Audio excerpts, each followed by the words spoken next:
ತನ್ನನ್ನು ಆಳುವವನು ಪಟ್ಟಣವನ್ನು ಗೆದ್ದನಿಗಿಂತಲೂ ಬಲಿಷ್ಠ. ತನ್ನ ಶರೀರವನ್ನು ವ್ಯಭಿಚಾರಕ್ಕೆ, ಹಾದ್ರಕ್ಕೆ, ಕಳ್ಳತನಕ್ಕೆ, ಪ್ರೀತಿ ಪ್ರೇಮಾನಂತ ಕಾಮಭಿಲಾಷಕ್ಕೆ, ಕುಡುಕುತನಕ್ಕೆ, ಕಳ್ಳತನಕ್ಕೆ ಒಪ್ಪಿಸಿ ಕೊಡದೆ ಇದನ್ನು ಪವಿತ್ರವಾಗಿಟ್ಟುಕೊಂಡು ಈ ಕೈ ಧರ್ಮದ ಕಾರ್ಯವನ್ನು ಮಾಡುವಂಥದ್ದು, ಈ ಕಣ್ಣು ಪವಿತ್ರವಾಗಿ ನೋಡುವಂಥದ್ದು, ಈ ಹೃದಯ ಕೆಟ್ಟದ್ದನ್ನು ಆಲೋಚನೆ ಮಾಡುವುದಕ್ಕೆ ಬಿಡದಂತೆ, ಈ ಕಾಲುಗಳು ಕೇಡನ್ನು ಬಗೆಯುವುದಕ್ಕೆ ಹೋಗದಂತೆ, ಈ ಶರೀರಗಳನ್ನು ಅವಯವಗಳನ್ನು ನೀನು ಆಳ್ವಿಕೆ ಮಾಡ್ತೀಯಲ್ಲ ನೀತಿಯಿಂದ, ಇದು ನೀನು ಶೂರನಿಗಿಂತಲೂ ಶ್ರೇಷ್ಠ, ಮಹಾರಾಜನಿಗಿಂತಲೂ ಶ್ರೇಷ್ಠ. ನೀನು ಹೊಡೆಯೋದು ಬಡಿಯೋದು ಕೊಲೆ ಮಾಡೋನು ಅಲ್ಲ, ಅವನು ಶೂರ ಅಂತ ಅನ್ಕೋಬೇಡಿ ಪ್ರಿಯರೇ.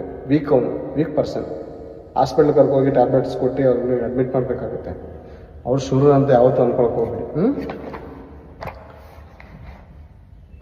11ನೇ ವಚನ 10. ಶೇಮ್, ಹಾಮ್, ಎಫೆತ್ ಎಂಬ 3 ಮಂದಿ ಮಕ್ಕಳನ್ನು ಪಡೆದನು. ಭೂಲೋಕದವರು ದೇವರ ದೃಷ್ಟಿಗೆ ಕೆಟ್ಟು ಹೋಗಿದ್ದರು. ಅನ್ಯಾಯವು ಲೋಕವನ್ನು ತುಂಬಿಕೊಂಡಿತು. ದೇವರು ಲೋಕವನ್ನು ನೋಡಿದಾಗ ಅದು ಕೆಟ್ಟು ಹೋಗಿತ್ತು. ಭೂನಿವಾಸಿಗಳೆಲ್ಲರೂ ತಮ್ಮ ನಡವಳಿಕೆಯನ್ನು ಕೆಡಿಸಿಕೊಂಡಿದ್ದರು. ಎಲ್ಲರೂ ತಮ್ಮ ನಡತೆಯನ್ನು ಕೆಡಿಸ್ಕೊಂಡ್ಬಿಟ್ಟಿದ್ದಾರಂತೆ.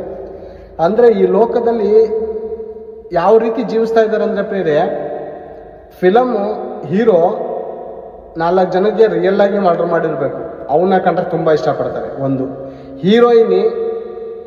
ಹೀರೋಯಿನಿ ಸಿಗರೇಟ್ ಹಿಡಿದಿರ್ಬೇಕು, ಬ್ರಾಂದಿ ಬಾಟ್ಲಿ ಹಿಡ್ಕೋಬೇಕು.